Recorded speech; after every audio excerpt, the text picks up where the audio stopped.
Love your jacket, sir. Thank you, baby. All right, Mets all day. All right. Y'all, what's up? We here. We live. Y'all here? Yes, we outside. Oh, they gonna miss Yum Yum right here. All right, y'all. We here. Yes, we outside. Everybody know where to find us. Over at the Prosecution corner. We over here chilling. We live. Y'all got to see the family out. All right, y'all. So today is Everybody. May the 30th. May the 30th, 2025. I see you right there. Whoever here first, I see y'all.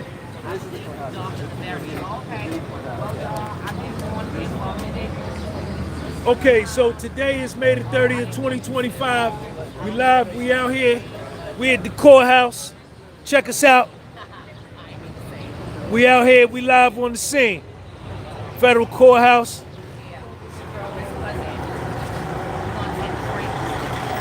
All right, so on the stand today is Mia. This was Puffy's assistant. Okay. Before the court started, the prosecution and the defense team were discussing some American Express charges on Puffy's American Express. There was a charge on one of his American Express charges for $46,746 for damage to a hotel room. And then they also talked about, in total, there was a total charge of $944,000 on his American Express over the course of a year. Now, Mia, which was Puffy's assistant, took the stand again today. She took the stand yesterday. I wasn't here for that, but I'm gonna get those notes. One of the other guys from Hot 97 is gonna let me get a copy of his notes, and I'm gonna have that information for you.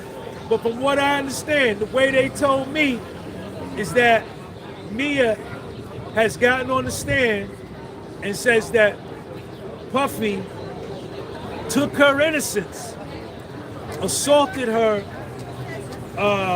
several times over the course of her employment with Puff, which was from around 2009 to 2017.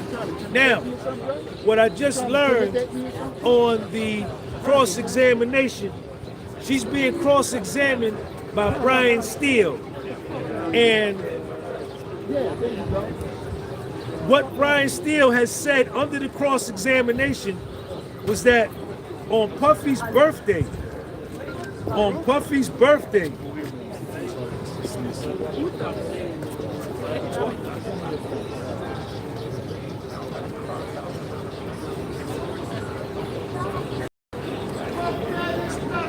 Mia, Puffy's assistant, said that on Puffy's birthday in 2009, what's going on, my bro? It was Puffy's 40th birthday. He gave her 2 shots of alcohol, and that, according to Mia, that she was possibly drugged. These 2 shots of alcohol had drugs in them. Then Puffy, after he drugged her, he put his mouth on her mouth and then put his hands up her dress without Mia's consent. And then Mia says she don't remember what happened, but that she woke up on a chair and the sun was shining. Now, this is what Brian Steele brings out in the cross-examination. So, what Mia alleges is that on her first day on the job, or on Puffy's birthday in 2009, when she first starts with the company, Puffy takes her innocence right off the bat. This is what she testifies to under direct examination from the government. Okay? Now,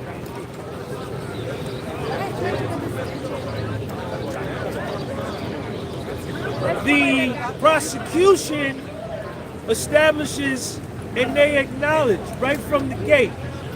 Okay, you say Puffy, SCX assaulted you. I gotta be careful with the words that I use because I don't want YouTube to strike the video. This is the prosecution, U.S. Attorney Miser. She says, you say Puffy assaulted you, yet you still work for Puff after the assault on your innocence. Mia says Puffy not only stole her innocence, but that he physically assaulted her as well. Now,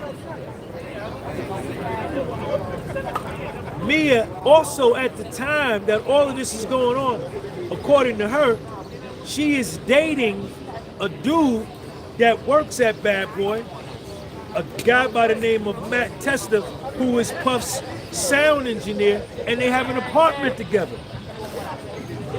But she says it's not a traditional relationship. The prosecution also brings out that even after Puff did this to you, you would still say, I love you to Puffy. They talk about October 2015. Mia was in Cape Town, South Africa with Cassie doing a shooting for a movie. Cassie finds out while she's in South Africa that Puffy is back here in the United States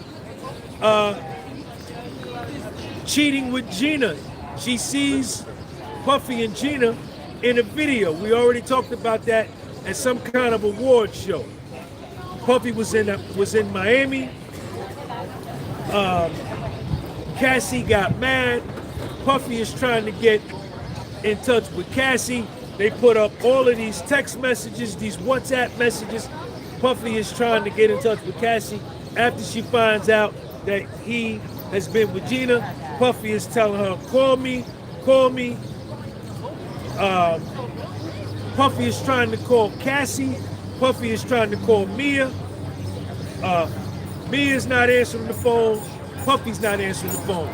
So he has his assistant, KK, try to reach out and get in touch with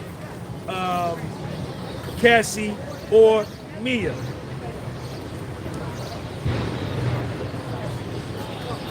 Mia testifies she finally gets in touch with Puff. He wasn't in his right mind. He was slurring his words. He was very irate. And that Puffy threatened to kill her 2 times, right?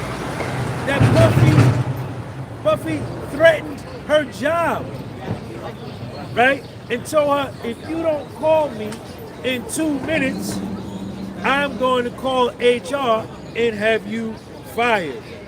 This is what Mia is testifying to on the stand. I want to give a shout out to everybody in the live.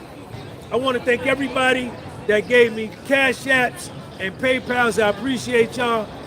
Make sure you subscribe, share this video. My man, 100 grand, there you go, I see you, baby. Now, October 31st, 2015, 6 years after Mia begins working for Bad Boy or Combs Global, 6 years after she's been assaulted by Puff, allegedly, so she says, she's texting, they go, my man, 100 grand, 100 grand, thank you for the super chat. Puffy and Mia are texting on WhatsApp. Puffy threatens Mia that if she don't call Puffy in the next 2 minutes, that Puffy is gonna tell Cassie about the sex that Puffy had with Mia. Check me out. Check me out. Now, Mia, check this out. Mia is saying Puff took it. Mia is saying Puff took it, right? That he took it, that he gave her some alcohol, he drugged her, she passed out, she woke up on a chair, he put his mouth on her mouth, slid his hand up under her dress. This is what Mia is testifying on the stand under direct examination from the federal prosecutors.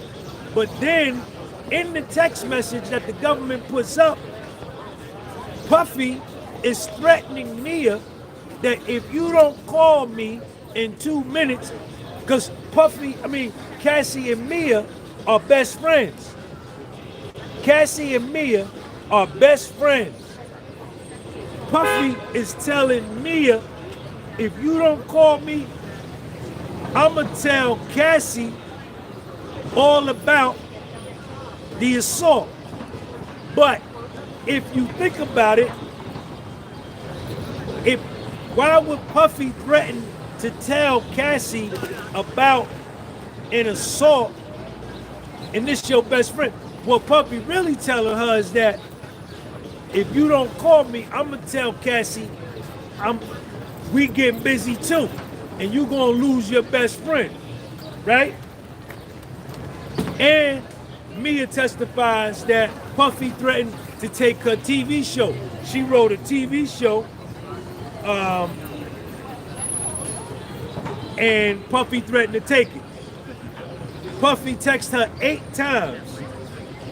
Mia texts him back, I called you back 2 times, and I would never ignore you.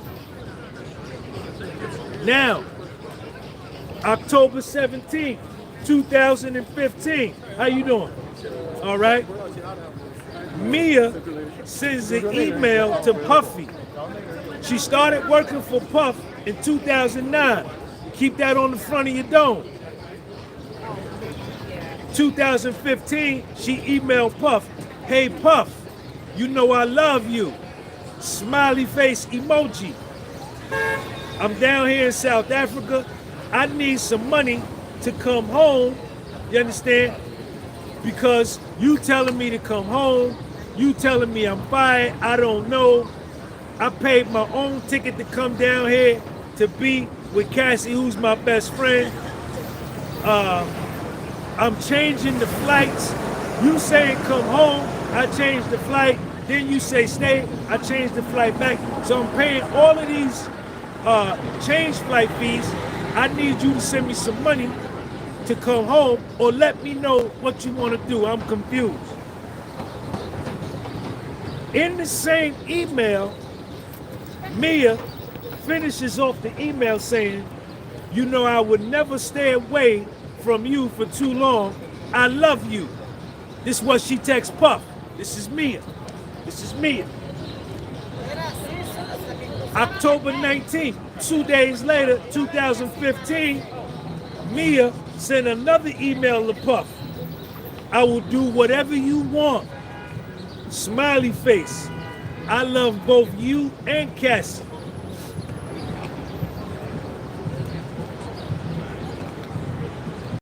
The prosecutor asks her, why are you still telling Puffy you love him still after he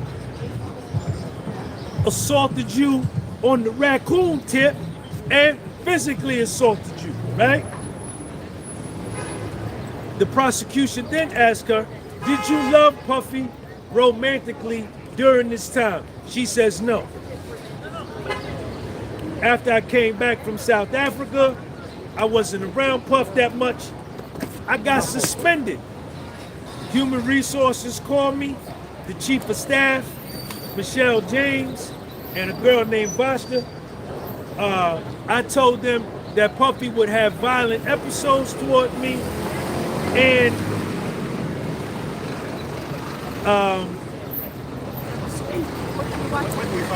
the podcast was sold. The podcast was sold on YouTube and Instagram and Spotify. Yeah, I got you. Thank you, man. Where y'all from? Tennessee. What part of Tennessee? Nashville. Man, Nashville, Tennessee in the house. Y'all came up for the Puffy joint? We had my birthday, but we had to come by and see what it is. Oh, okay. Have a good time, man. The podcast was sold. You got you. Appreciate it. Puffy had suspended. Who is that right there? Connected for People's Media. Salute, OG. You the only one reporting both sides, unbiased and the facts. I watch you every day. Keep doing your damn thing. Man, everybody share this video. Mia testified on the stand that Puffy suspended her one time for oversleeping after being awake for a few days. March 31st, 2011. This was at Puffy's crib in LA, 9374 Beverly Crest Way. She got suspended without pay. Puffy asked me, this is why she got suspended. Puffy called her and said, yo, I want to go work out. Get me some workout clothes out. So she went in his closet and picked out like about 3 or 4 or 5 different workout outfits. Puffy asked me to get him some workout clothes out. He came home, he didn't see them, and he didn't like the options that she laid out. So he started screaming and cursing at me. Something violent happened, but I don't remember between me and Puff. So she said when Puff got mad about the outfit she put out, he got violent, but she don't remember. She don't remember. She don't remember. She don't remember. March 25th, 2011, Puff fired me. D-Rock, Puff security, messaged to Mia. Mia tells D-Rock, Puffy just went batshit on me. Human Resources called Mia, a girl named Vashta. She got suspended 5 days without pay. Yet, she continued to work for Puff all the way up until 2017. And then this is what she testifies to on the stand to try to lock in the RICO joint. I felt like I couldn't leave. Puff would have blocked me from other jobs. He would have blacklisted me. I tried to run away. I was scared he would destroy my reputation. So this is what she's saying to justify the RICO joint. Then she talks about another time, December 31st, 2010, they were all in St. Barts. Where's St. Barts? That's in the Caribbean. Everybody share this video. Get this video a thumbs up. I need 100. 331 people in here. I need 100 thumbs up. I got 83. Let me get 17 more. Puffy, Kim Porter, Puffy's kids, and his executive assistant, along with Mia, are in St. Barts. They staying on a yacht. Puffy done rented a yacht. Puffy called Mia, say, yo, come here. Mia come over there. He tell her to count some money. Count that money. Puffy got mad because she was counting the money too slow. This is what she testifying to on the stand, man. These my notes. These my notes. Puffy got mad because she counted the money too slow, and he cursed her out and chased her out of the room and told her, this is what she said, you better learn how to walk on water, bitch, because you out of here. Then Kim Porter went over to her and said, don't sweat, Puffy. You all right, don't worry about it. But the crew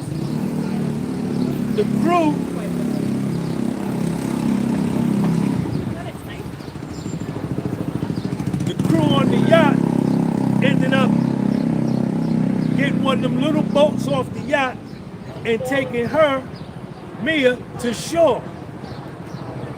Like she was out of there, like she was going home. When they got to shore, Puffy called and told the captain to say, call your crew and tell her to bring Mia back on the yacht. Then Mia testifies that Puffy booked the flight to Las Vegas and that only Puffy and Mia were going on the flight from St. Barts to Las Vegas. Nobody else. This is what Mia testified. Then Mia says that Puffy was lying to his chief of staff, Michelle James, about the story on the yacht counting the money. They go to Rico lock-in. Then she say, the prosecution asks, like, did you want to go to Vegas with Puff on the plane? She was like, nah, but I didn't think I had a choice not to go. I felt trapped. So they go like the kidnapping piece. The prosecution, you left Bad Boy in 2017. Mia said yes. Mia, when she decides to leave Bad Boy, she goes and meets with this dude named Brian Offit in 2016 about all of the money that she's owed. Her bonuses, severance package. She goes to meet with Brian Offit like, yo, I've contributed a lot to this company. I brought in a lot of money.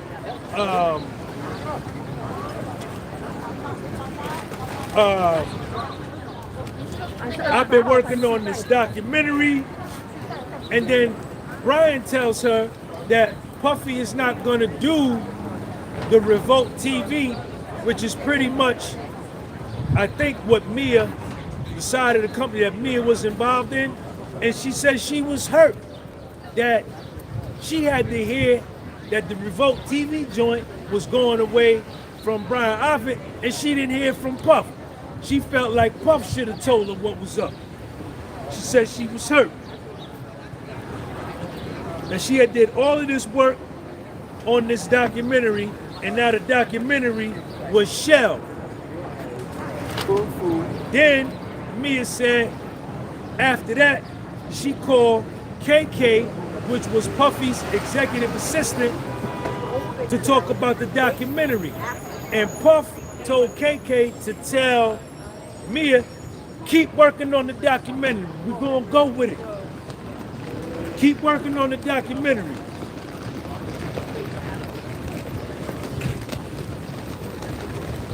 So Mia goes and hires some lawyers to work on her severance package. She gets lawyers involved. They negotiate for 9 months. Puffy was hurt. This is what Mia said. Mia said that when he found out that Mia went to get lawyers to negotiate a settlement and a severance package for her, he was hurt. He felt like them two could have did that. She went and hired some mediation lawyers to negotiate her severance, some back overtime pay. You know, that's the prosecution locking in the forced labor, right? Bonuses, severance. And Mia's lawyers contacted Puffy's lawyers to settle the severance package lawsuit, and they wanted $10 million.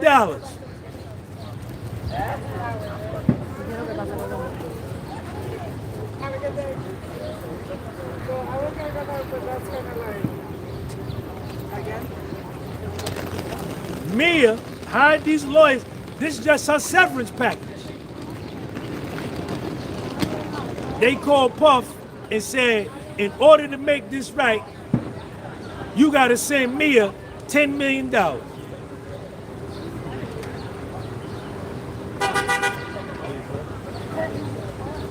The prosecutor on the stand says, well, how much did you eventually get? She says, well, I felt shameful. Puffy was violent toward me. You understand? And when I went and met with the lawyers, I never mentioned the raccoon assault when Puff supposedly took the kitty cat with the raccoon, because that's what she said. What's up, man? Everything good? I like that afro, man. Check my man out with the afro. Show him the afro Jafro. Check my man out. Check my man out. You ever seen a show called Jeans to Gents? Let me finish doing what I'm doing. I'm gonna rap to you. I got something for you. All right. So she's alleged that Puff on his 40th birthday, the first day she came to work, you understand? He gave her a drink. This is what she testified to on the stand. She fell out, he put something in the drink, and then Puff put his mouth on her mouth, put his hand under her dress, and then took the kitty cat doing the raccoon. He took it doing the raccoon.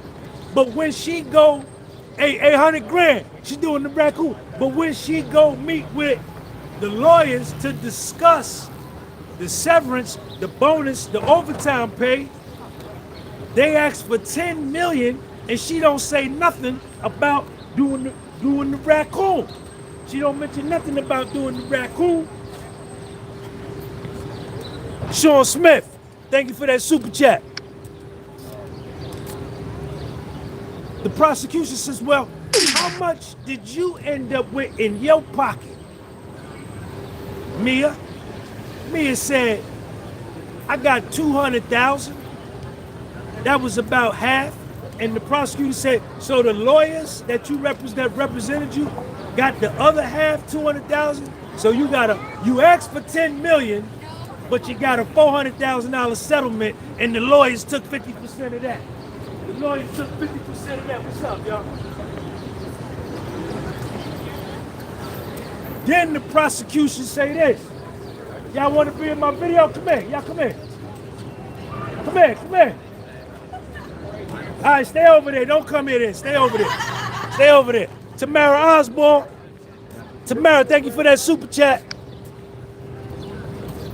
So then the prosecution hit it like this. Say to Mia on the stand. This is the assistant U.S. attorneys, the prosecutors prosecuting Puff. Mia, wouldn't you return all of the money to Puffy, the $400,000, in exchange for him not taking and doing the raccoon and physically assaulting you?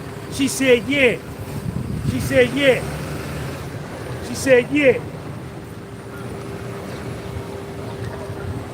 The prosecution, after you left Bad Boy, after you left Puff, you contacted Puff after you left. She said, yeah. I spoke with Puff after Kim Porter's death, and I would reach out on Christmas, I would reach out on his birthday, I would reach out in comfort text. I felt bad about mediation, and I felt bad for Puff. And whenever she would text Puff, even after she left, she would say, I love you to Puffy, I'm here for you.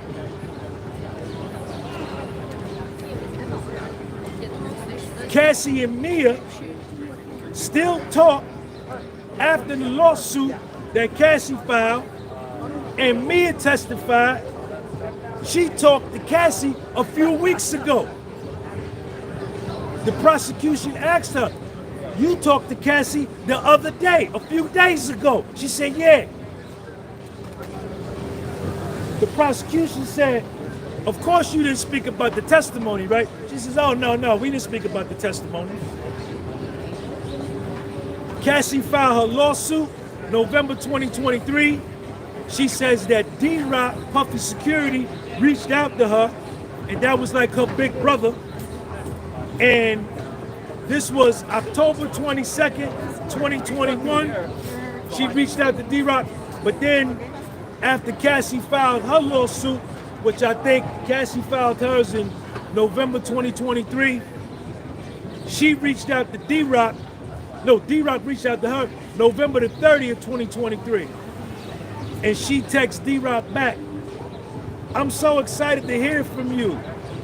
I miss you so fucking much. This is what she tell Puffy Security. D-Rock said, yo, I'm gonna call you in a few minutes. He called. D-Rock say to her, real crazy what's going on. You know, Puff and Cassie would fight like a regular couple.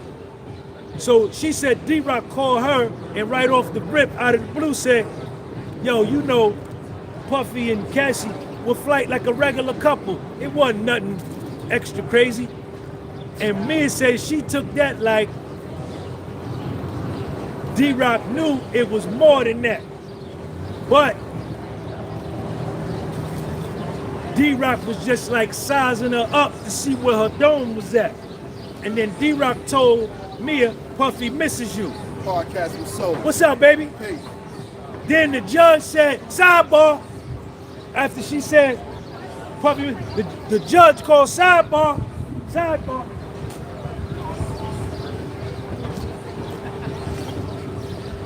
Then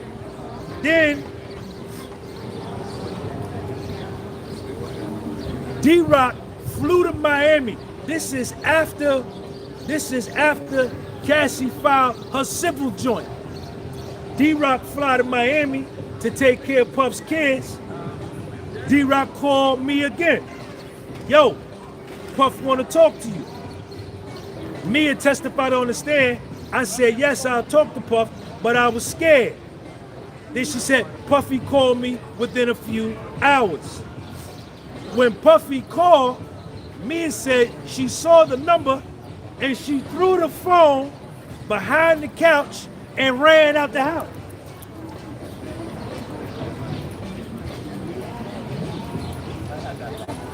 That when Puffy called, it triggered so many feelings. She threw the phone behind the couch. Low Finity vibes. Low, who's that laughing? Low Finity vibes. Puffy number came up. She threw the phone behind the couch and dipped and ran out the house. She's so terrified. I ignored his calls. D-Rock texted her again, December the 5th, 2023. Lean sir. Thank you for that super chat. Lean sir. D-Rock reached out to me again. Call Puff, he want to talk to you. February 2nd, 2024. D-Rock, did you ever speak to Puff? Are you okay? I can't believe you not hitting me back. Mia says she texts D-Rock back to calm him down, and she told D-Rock, Puff called me, I missed his calls, I called him back, but then she that's what she told D-Rock. I called Puff back, but then she said on the stand, I never called him back, I was too scared. D-Rock, she says on the stand, says to Mia, let me know how I can send you something, right? Meaning money. The prosecutor said, well, what do you mean? What do you think he meant? She said money. So this is the witness tampering joint, obstruction of justice joint, the RICO case they trying to build. And Mia says she told him, no, don't send me nothing. February 3rd, 2024, D-Rock tells her, I'm gonna call you in 15 minutes. D-Rock called, she don't pick up. She lied to him and tell him, I was on a boat all day, I didn't have service.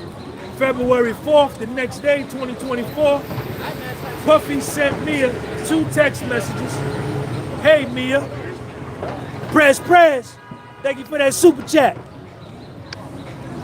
Hey Mia, it's Puff, let me know when you have 10 minutes. She says when Puff texted her, I was terrified. February 7th. Puffy texted her again, hey, Mia, I need to talk to you for 10 minutes to jog my memory about who was around me. Mia said she didn't reply.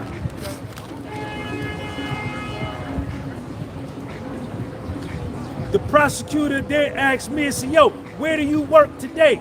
Where do you work now? She said, I'm unemployed today. She says, I've been unable to work. This is Mia on the stand. I haven't been able to work because I suffer from complex post-traumatic stress disorder. Sidebar. The defense team called the sidebar. when she said that she suffered from complex post-traumatic stress disorder, Puffy's defense team, sidebar, they came back from the sidebar, and Mia testifies on the stand.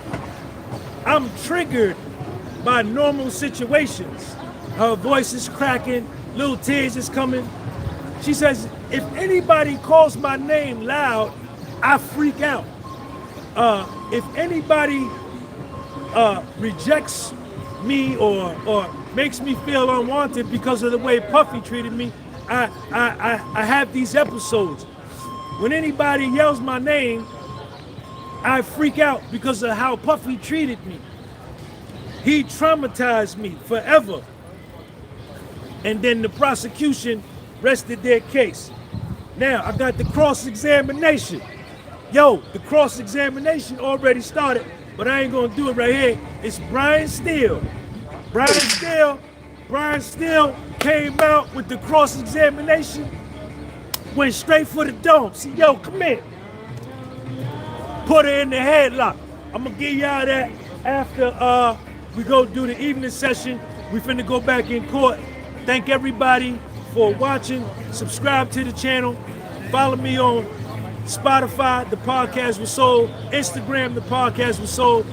And I just did a full podcast with Matt Cox, Inside True Crime.